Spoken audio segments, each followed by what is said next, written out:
I'm privileged to be here in your presence with my friend and co-director Paul Krajewski, who has many years of experience not only in startups, but is an expert when it comes to product management, ensuring you understand your customers' needs so that you can design, create, and improve a product to meet those needs. At the Founder Institute, we are also proud to be supported by Addison's, who is a well-known Australian law firm, and they have a practice that specialises in corporate law for startups. And Rebecca Dooley, who's one of the partners at Addison's, has been a long-term mentor and advisor and confidant of many founders, not only at Founder Institute, but within the tech ecosystem. In our region, we are thrilled to also be supported by other mentors. These are mentors who have got dirt under their fingernails. They have run global operations. They have started businesses not only in this part of the world, but have taken them overseas. They invest in companies. Now, some of you have asked, what is the Founder Institute? Well, we're the world's largest global network of startup accelerators, investors, and advisors. You can see there's a stack load of portfolio companies, even more money raised from investors, with a large amount of value being created. Now, where do we sit within the ecosystem? Well, you might have been familiar with programs such as Startup School or Lean Startup Machine, and you might have heard of venture capital firms on the right-hand side, as well as seed, accelerator, or angel programs. Well, we are a pre-seed accelerator. We help founders who might have a full-time job to go through the process of using their part-time hours to get initial traction and to prepare for seed funding. Around the world, there are many FI portfolio companies. In fact, no accelerator has launched more startups across the world than Founder Institute. And what are some of the portfolio companies that are close to home? Well, you might recognise a couple of them, some of which have been acquired. Now, Founder Institute starts with what we call FI, Founder Institute Core. These are for founders who are at the pre-seed stage where they're looking to improve their ideation, their validation, to improve their product, and to get to revenue. Within this FI Core program, which is a part-time program that runs over about 14 weeks, there are 3 different tracks. There's the validate track, there's the launch track, and the traction track. And as you can see here, during FI Core, we are interested in having you go through these growth sprints with this rule of 1. It's a methodology to activate entrepreneurial potential by focusing your efforts intensely. Are you solving one problem for one customer with one product that has one killer feature and one revenue stream? Let's talk about accelerators, incubators, and co-working. This is a recent report from Startup Muster, which is a survey of many startups and folks within the startup community in the region. And what you'll see here is, of course, networking and connections are really important when it comes to accelerators and incubators. But look at this thing which has gone up a lot, peer support is really important. And you can also see a great deal of startups have benefited from being in an accelerator. At the Founder Institute, you get constant feedback. Lots of feedback sessions. You get one-on-one office hours with the co-directors like Paul and I, as well as mentors.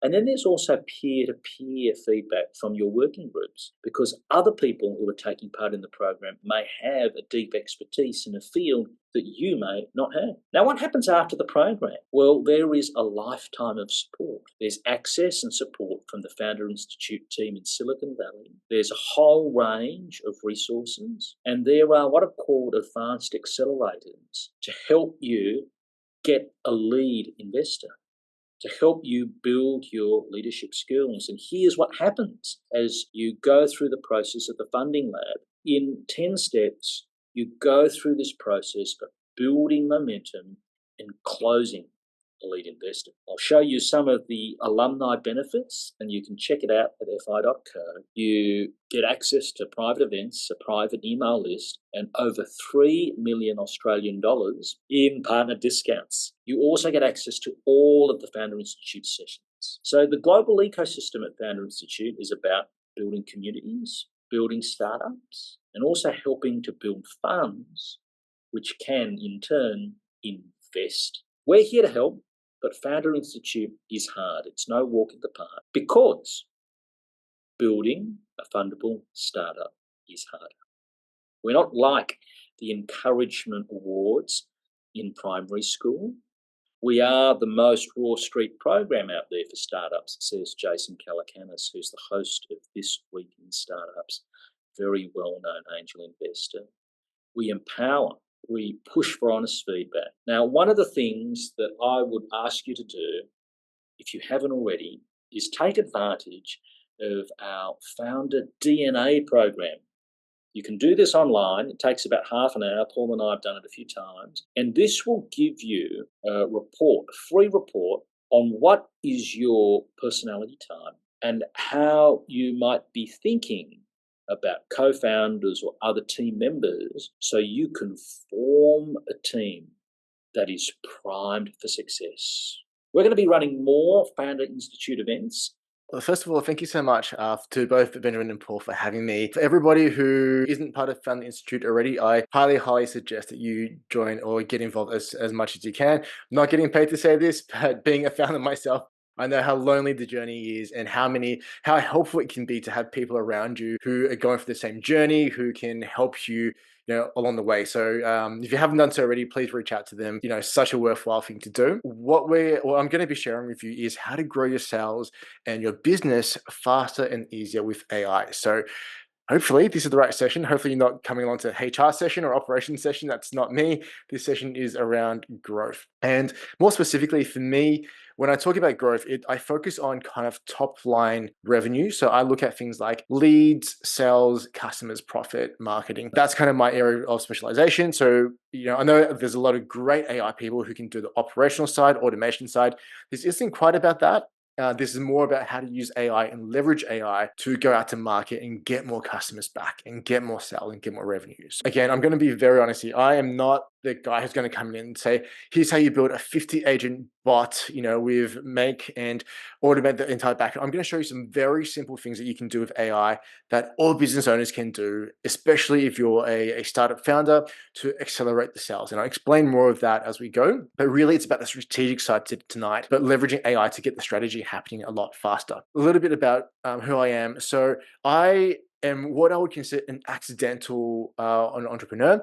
So I started a marketing agency about 9 years ago now, just to try and escape this corporate job, which I absolutely hated. So as you can see, I've got an image of myself in a suit. I used to wear a suit and tie and absolutely hated going through on Monday mornings on the bus into the city to look at spreadsheets all day, right? I was a corporate IT guy. So essentially a spreadsheet jockey. All I wanted to do when I started my business was to make $10,000 or $12,000 a month, and I would have been over the moon. Like if I replaced my corporate salary, I would have been so happy.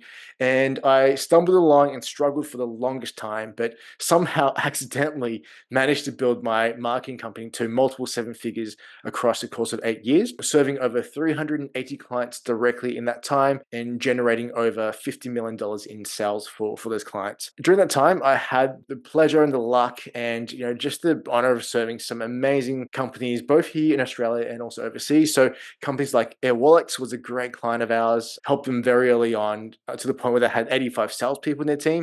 And at that point, it was like, probably should handle that internally rather than helping, having us take care of so much of the outreach and the sales. We worked with some of the biggest companies in Australia. Campus Galore is an example. We work with international companies who are funded by Y Combinator. A real wide range of experiences, and hopefully I'm going to bring a lot of that to you tonight and show you how to model these fast-growing companies, model these amazing founders and organizations to drive and increase your own sales and growth in your business. August of last year, so roughly about a year ago, I actually sold my agency. These days, generally what I do do is I hang out with my wife, my kids, my dog. I teach a bunch of Brazilian jiu-jitsu, I surf, and I consult to brands who are going from 6 figures to 7 figures and 8 and beyond.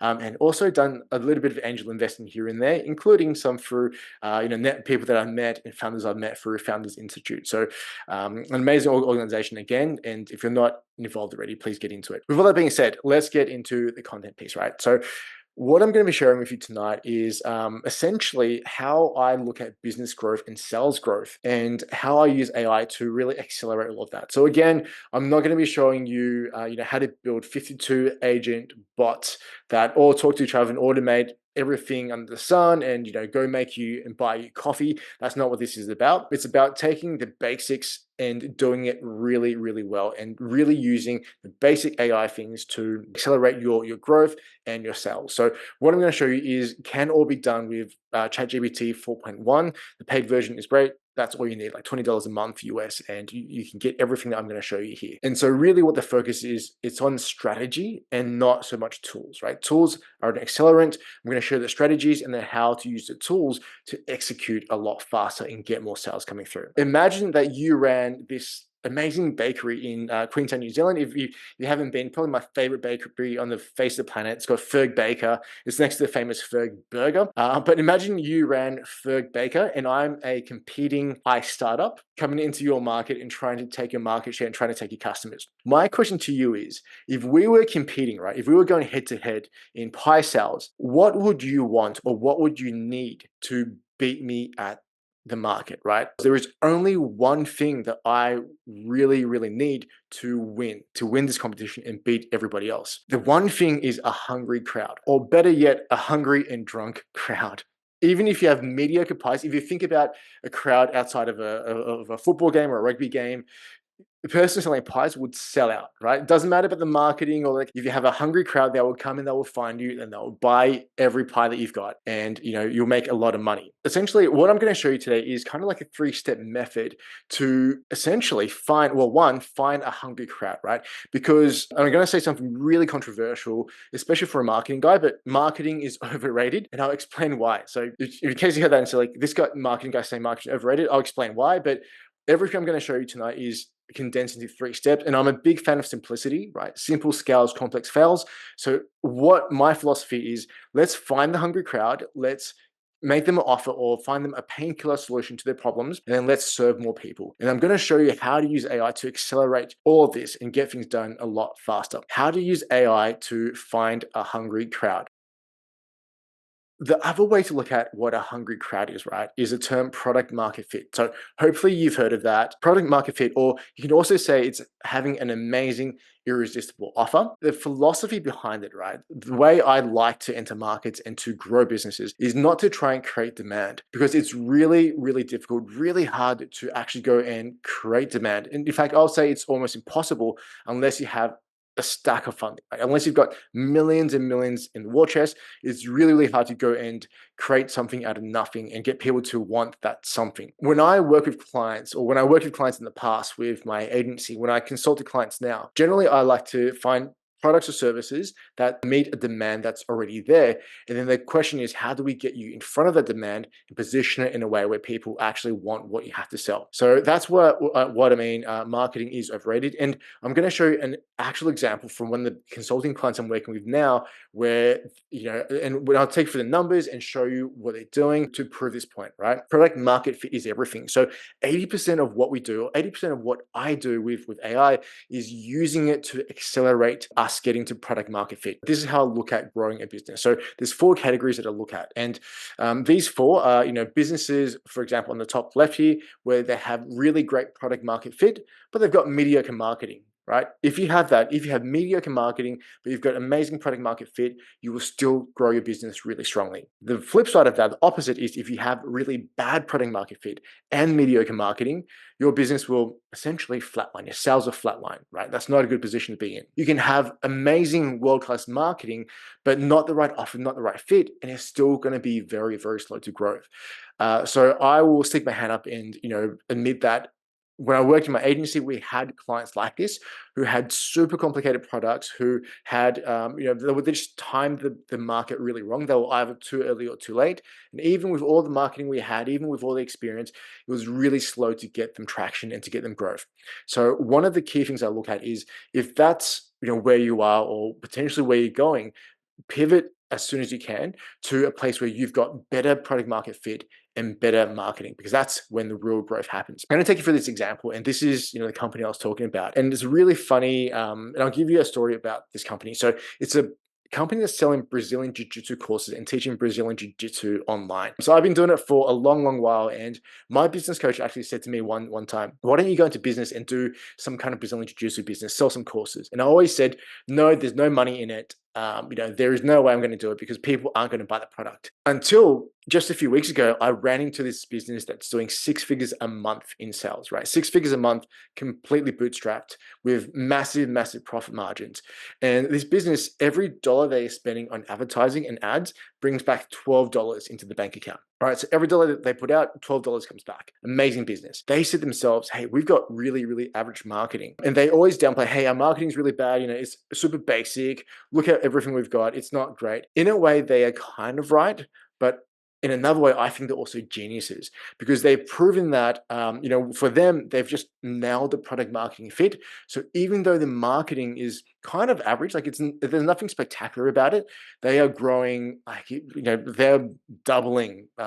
Some months they'll double inside of a month, right? They're just growing so quickly, and they've just nailed the product marketing fit side of things. What they've done, and I want to use them as a real example because it can kind of show you, where we're going with all of this. But what they've done is they've figured out, in terms of product marketing fit, they're not going after 90% of the market in terms of Brazilian Jiu-Jitsu. They're not going after the young athletic competitors coming up, the people who are either at uni or, they've dedicated their life to Jiu-Jitsu. They're young, so their joints don't ache. They can spend all their time on the mats training. That's not the crowd, because they have no money. What they figured out is that there's a subset of the Brazilian Jiu-Jitsu crowd that are a little bit older. They're professionals. They've got jobs, families, life outside of Jiu-Jitsu. Because they're professionals, chances are they've got a bit of an ego because they've been successful in other areas of life. But then they get onto the mats, and these young kids just beat them up, right? They get steamrolled. They get strangled. They get,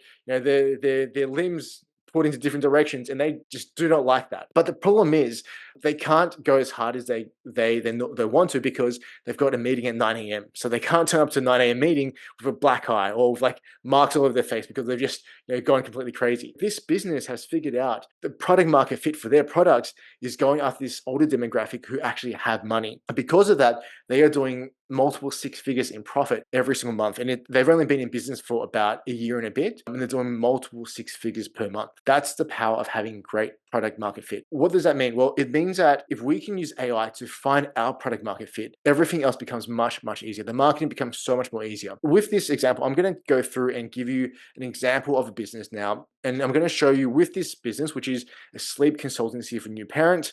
I'm going to use AI prompts and show you the prompts that I use and show you how I use AI to figure all of this stuff out, to get them in front of a new audience, and to get sales coming through.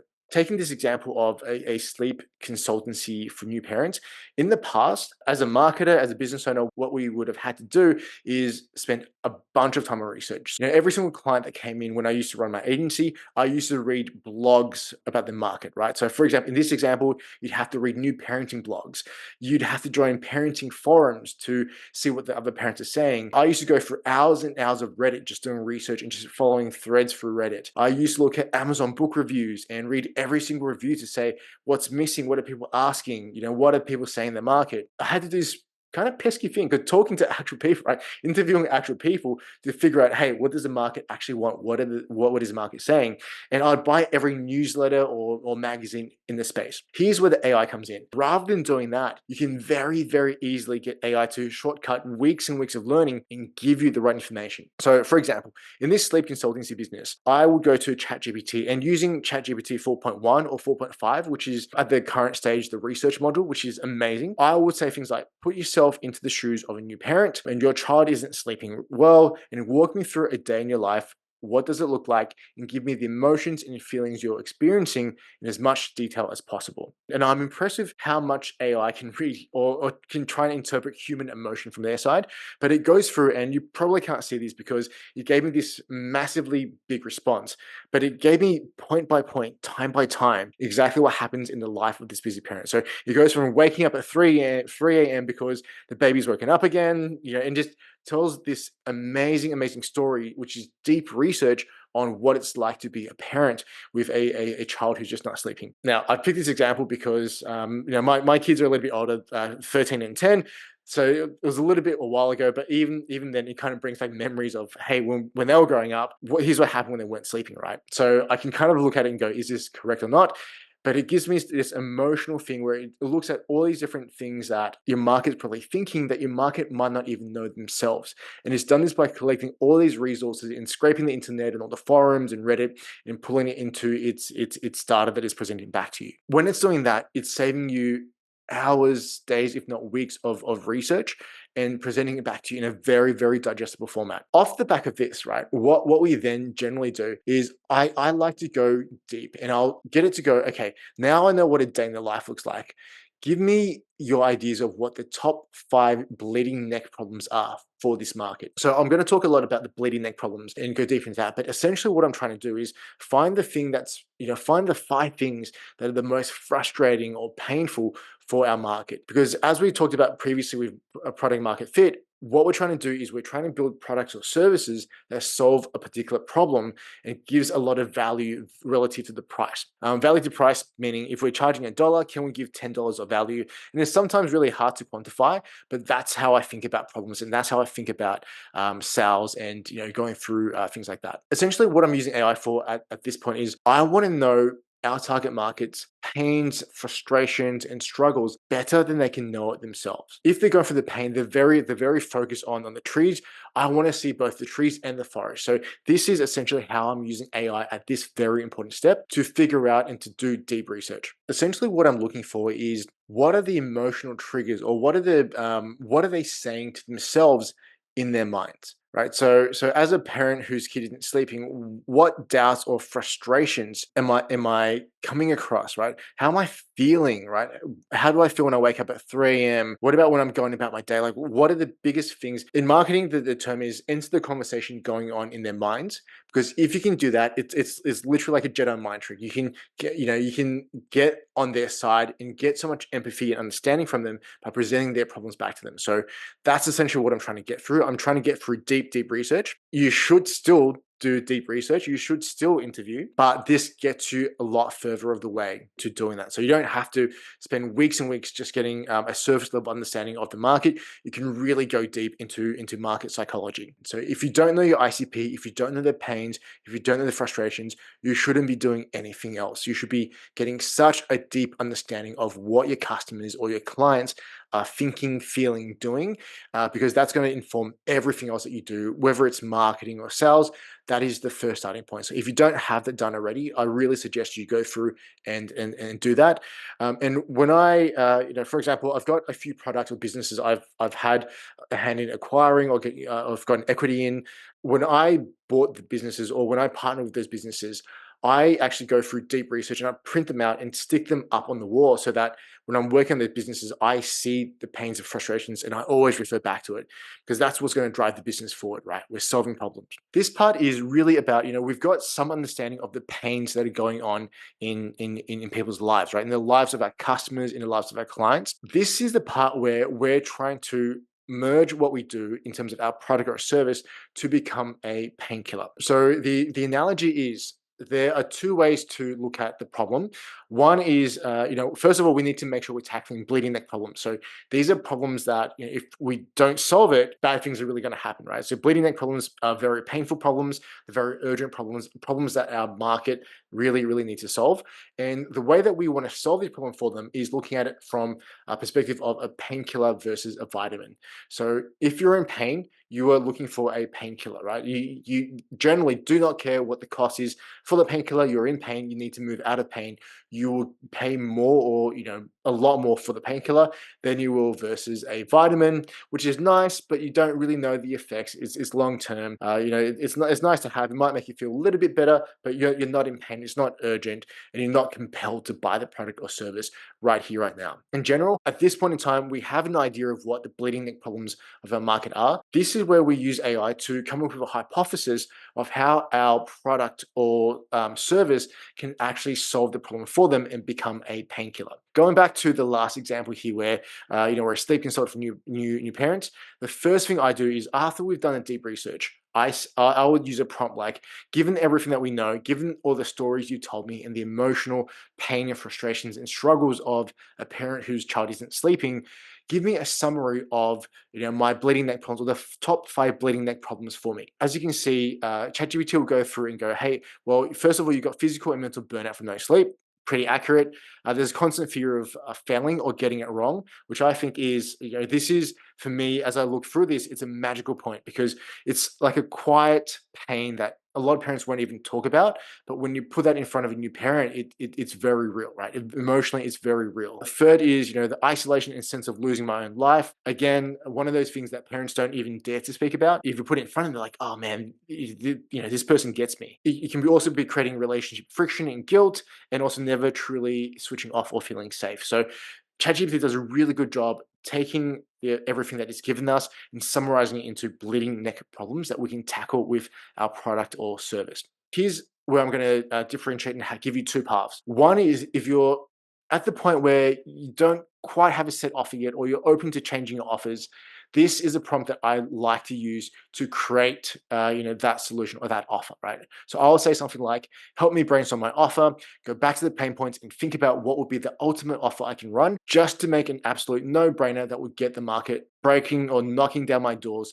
to buy from us. So that is a prompt that I would actually use at this point to go and get a summary of what an offer or solution could look like. This is the kind of prompt that I'll send back, because now we're at the step of figuring out, what do we do to solve the pain, right? What would people actually pay for? And so ChatGPT goes in, and it takes a history, right? It understands the context of the conversation we've had so far, understands the historical, hey, I found the pain points, I know what the struggles are, here's what you can do to put together an offer that a parent would absolutely love to buy. So it will go through and go, hey, my hypothesis is, if you package this if you package this module or this product to this problem, this to this, and match it up, you'll make it an irresistible offer that that will have complete product market fit that people will love to buy, and it will make it easy for you to sell. If you already have a set product or service, right? So in this example here, where we're a sleep consultant, it's not like we can come up with a different way of working, because essentially what we do is set. We're a consultant. We help parents either through education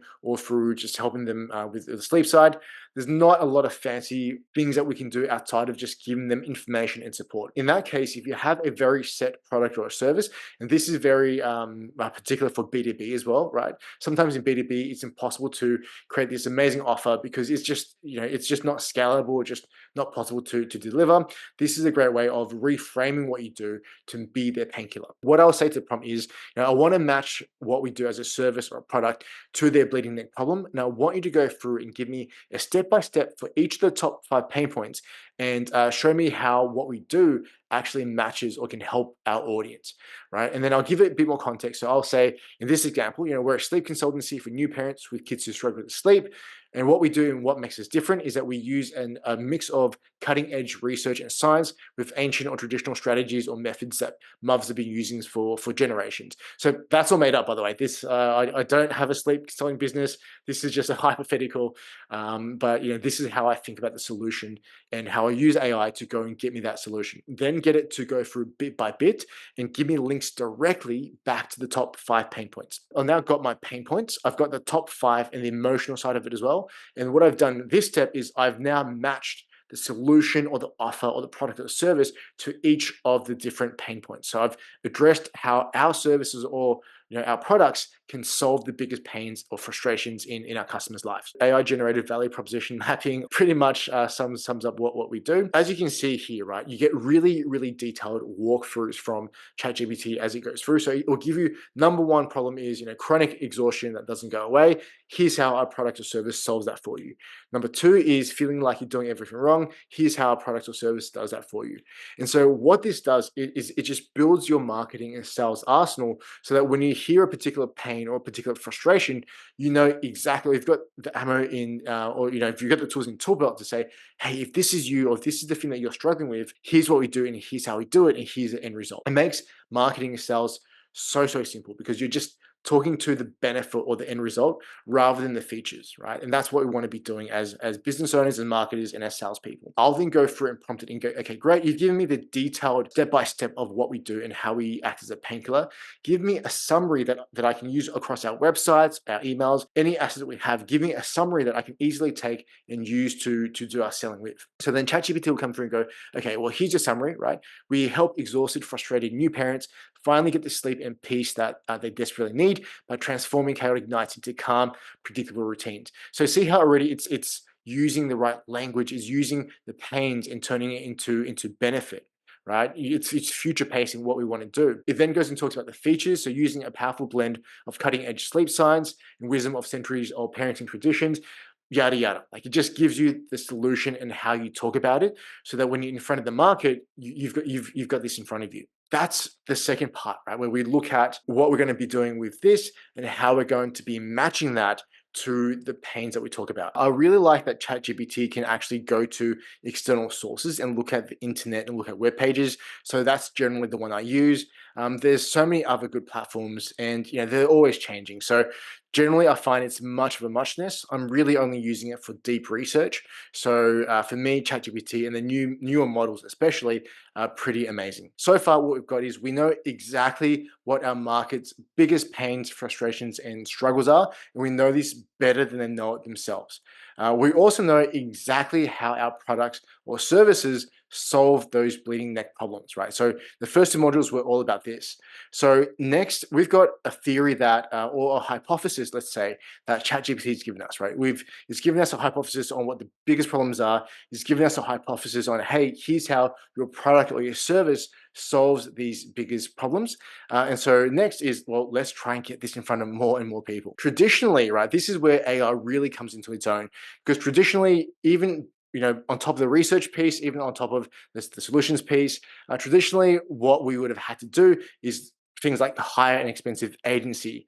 We would have had to done things like build a big team. We needed designers, copywriters, ad people. We would have spent months trying to get these things done out to market, and all the while, anytime we needed to change, we needed to go back to our team and to do this. So not only is the research piece sped up a lot by AI can now speed up the execution piece as well. So what I tend to do with AI these days is, if I'm building marketing, if I'm building copy, it's got so much good knowledge already stored within it. I'll then I'll get it to turn it into copy that I can then edit. One thing, I am an absolute copywriting geek. It is the thing that I absolutely geek out about.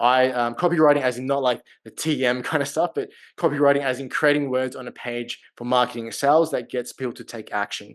And so for me, I am, it's probably the topic that I geek out about the most. But for me, it's a really great way of using AI to improve the process. I've been doing this for 10 years of just writing, and it's second nature to me. But even when I was working with clients as part of my agency, my clients would always used to say to me, I feel like I know everything, but then I'll look at a screen, I just blanked, my mind blanked. Does that sound familiar? Has that happened to anyone here?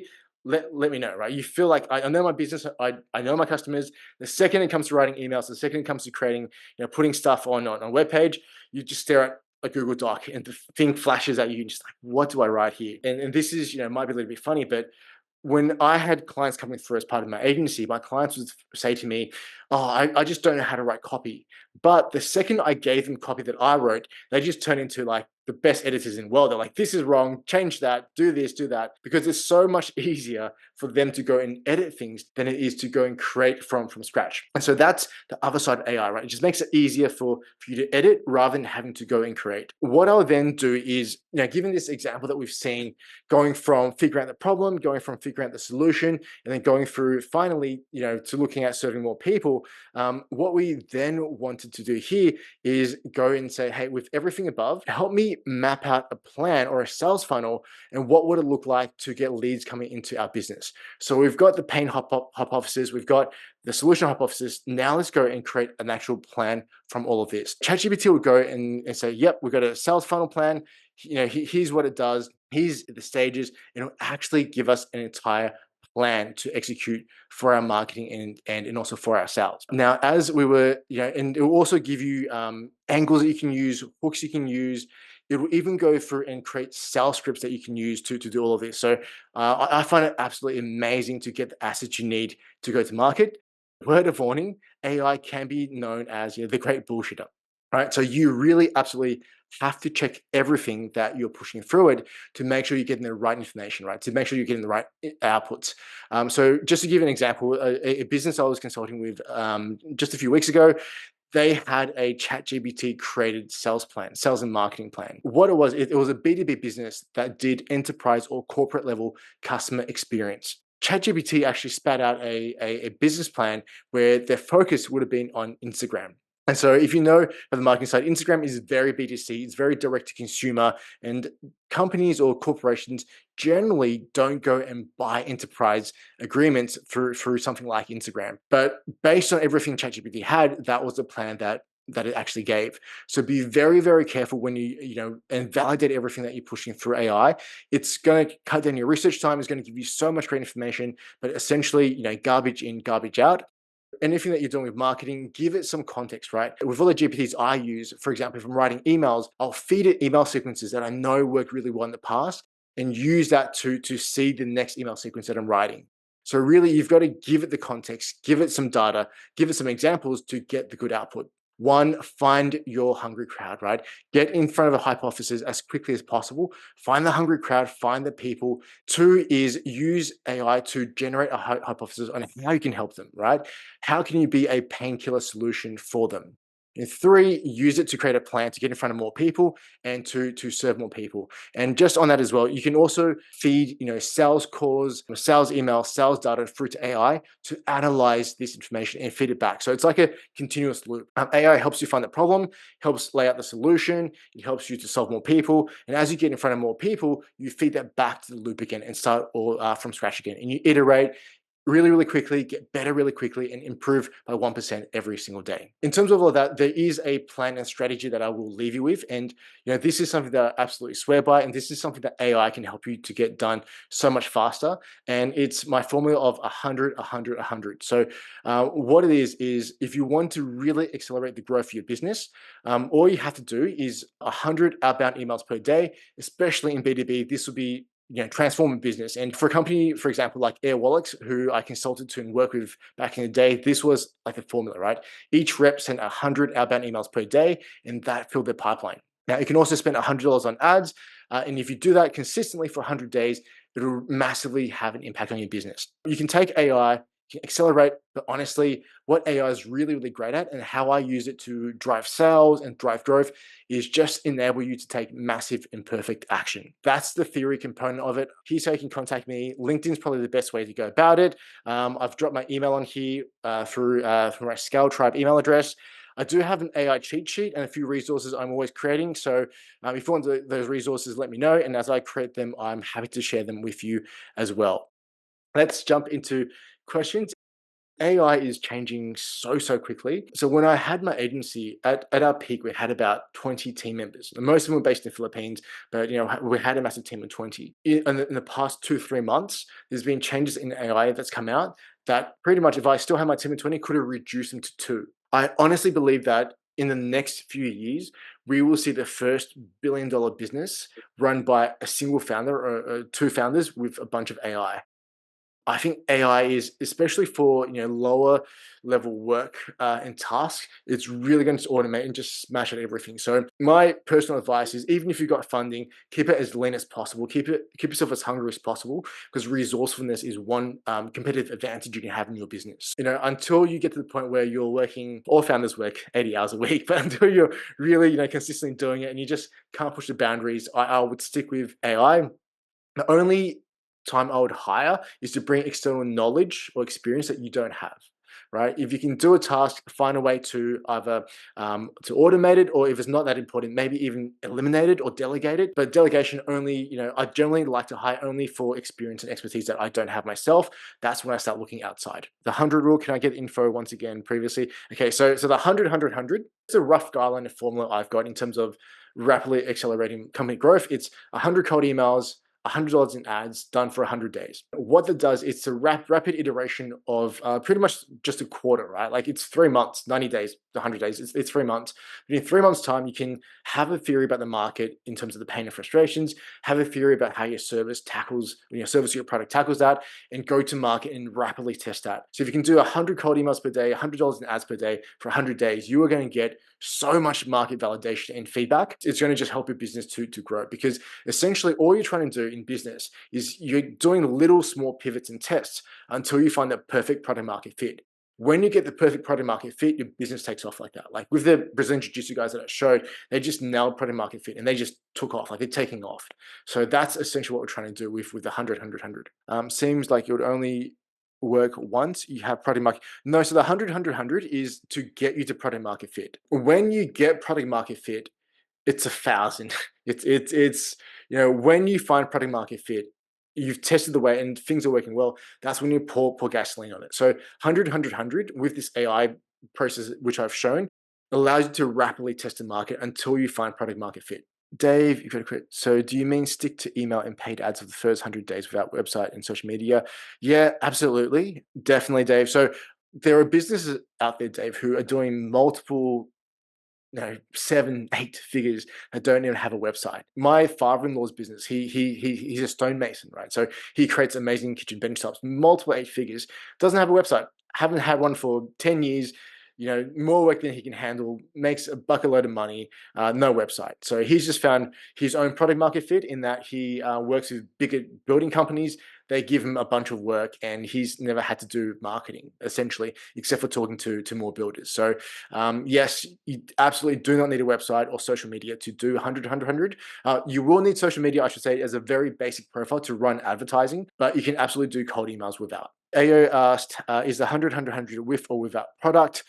I think you need some hypothesis of what your product is before you do the 100. Otherwise, you're just learning about the pains of the market, which is okay, which is fine. But I always like having a hypothesis of how you're going to solve that pain for them as well. When we need to raise funds, if we have so much reliance on AI for operations rather than humans, how would that be taken as by investors, as in seed rounds? I am an angel investor. I love companies with AI because that means you're not wasting my investor money on bloated structures and things that don't work. You're putting it all towards growth and using AI to grow faster, grow leaner, and actually using the money in a good way. I've got ChatGPT up in front of me, so let's use that to start play around with it. So first of all, tell me, what was your target market? Who are you trying to speak to? Executive Director of the government agency across Australia. What government agency specifically? Transport. Start from transport. And this is the magic hack that I want to share with everybody. So I'm just Sure. going to speak it out. Put yourself in the shoes of a director or executive director of a government-based transportation agency. Give me what a day in your life looks like, including the pains, frustrations, and struggles and challenges that you're facing. Also, walk me through your biggest targets or KPIs and what you're trying to do on a day-to-day basis. What are the pressures coming to you from? What are the things that annoy you, and what are the biggest bleeding neck problems that you're dealing with, both on a day-to-day perspective and on a general, bigger, wider perspective. So as you can see, this is the very minor hack that's helping to triple or even more my output. I don't actually type anymore. So I've got a program called Willow AI or Willow Voice, and it dictates everything. So including going to ChatGPT, including like Google Docs, emails, everything, it literally just takes my voice and just transforms it. So sometimes when I type things out, it doesn't look quite right, but that's probably like. So I'm talking it out. And I find that it just helps. It's more natural of an interface, and it really helps my output just, by going through and doing this. If I talk to AI and just give it that, here's what it gives back to me. Here's a deep dive of what it's like to be an executive director of a government-based transportation agency, e.g. public transit. So it just gives me this pain. So you wake up, coffee in hand, major incident on a key highway, has media calls, right? So it starts telling you the story of what they're actually going through. People are complaining about their departments, so they're probably getting pressure. You're mentally prepping for questions from elected officials. So this is how I'm starting to get into it, right? This is how I'm starting to do deep research about who they are, what they're actually doing. So it even tells you, hey, here's some of the meetings that they're taking, meetings with stakeholders. Here we go, and just gives you the story, right? That's kind of step number one. But hopefully this bit is correct as well. So on-time performance, customer satisfaction, safety incidents, these are things that they're aware of. What is your product or service? Providing assurance against the contract and ensuring that how the contract get delivered.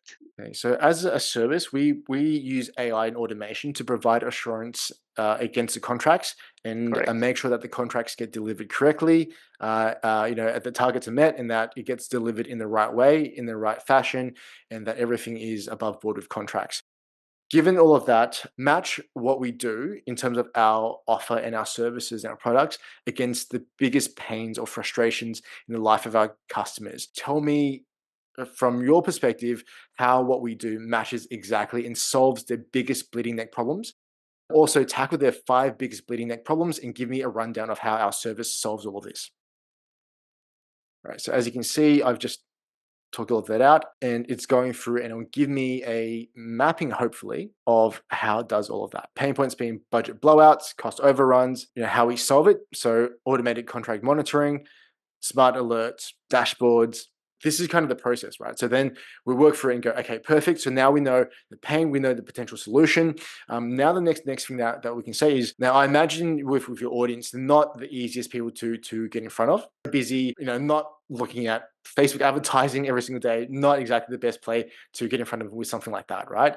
So the next thing I'll look at is I'll go through to AI and go, given the profile that we're trying to target, giving our customers, and given the pain and the solution that you've proposed so far, how would you go about getting in front of these people? Give me some strategies I can use that can very effectively get us in front of our target market, get their attention, and land us a conversation. I would ask it that, and it's now got a lot more context because it's done a lot more research, started to think through all of this, and now this is when it starts going through, hey, here's strategically what you can actually do, right? You can go to industry associations, that sounds correct. You can go to events, you can go to conferences, roundtables, you can go to forums that the government runs. You can strategic partnerships. That's a great idea. When we were doing a lot of B2B things, with my previous agency, a lot of the work we did was B2B outreach or cold email outreach. So we outreach for partnerships. We'd outreach for, for direct opportunities. Here we go, insight-led direct outreach. Here you go. So personalized cold emails. That's definitely a good part of it. And it starts to even write some of the emails for you. Now, obviously, some of the emails are not going to look right. We want to be very personal, but at least it starts getting you in the frame of, okay, here's a few things we can do. Here's how I can edit this. Account-based marketing. This is all fairly correct, just from my personal experience. That's how I'd shortcut the process. So you've gone from having to do, weeks and weeks of research. You've gone from having to do interviews to at least having something to say, hey, I've now got an idea. Can we run 100 based on the ideas that I've got from here? Fantastic. That's kind of the process, right? That's in a nutshell. The 3 things that we do, and again, keep it simple, keep it limited to 3 different areas, right? We're figuring out the problem, we're figuring out the solution, and then we're going to go through and figure out how we can deliver on what we do. Paul and Benjamin, thank you for running these amazing events for startup founders. Definitely is something, if you're in startup or starting your business, you absolutely should check it out. Thank you everybody on this call. It's been, thank you for making it so interactive. I really like and thrive off the energy, so really appreciate the feedback as we go along. And yeah, hope to connect you with you all and see you around the startup scene.